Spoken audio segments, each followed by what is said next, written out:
tine, ca să înțeleg ce e bine și ce mai prinde la mine.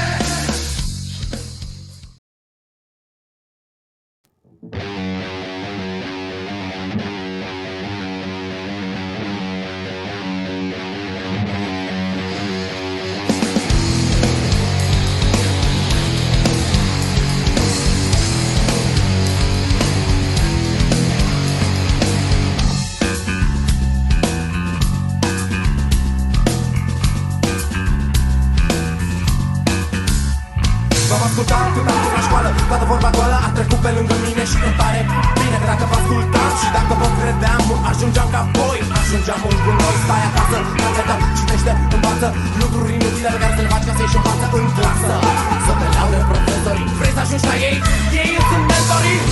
Nu mai rău să te ascult, nu ai unde să fugi, nici o șansă nu ai să scapi.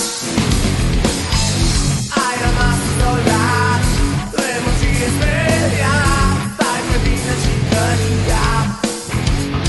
în liceu eram pe capul meu și n-aveam nicio treabă, deși n-aveam bani. Aveam băieții care să meargă să facă cheta. De la fraierii ca tine ai fi dat oricât ca să ajungi ca mine. Înconjurați de viște și de alte moște, rămâneam să bem afară, iar tu intrai la școală. Seara când veneam, puneam fetele la lucru, tu te duceai acasă și eu dădeai în cap lumul. Nu mai o să te ascult, nu mai unde să fugi, nici o șansă nu ai să scapi.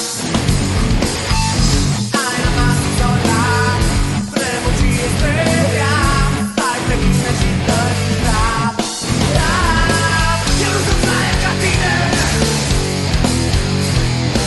ca să înțeleg ce e bine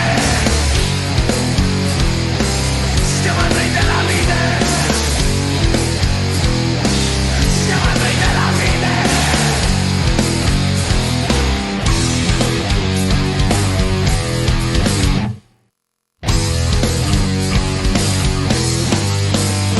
Nu mai rămas două strofe să vorbesc despre tine. Nu știu de ce-am pierdut atâta timp să scriu despre tine. Nu meriți nici cea mai mică atenție. Din punctul meu de vedere ești o mare infracție. Ai rămas la fel și nimic nu o să te schimbe.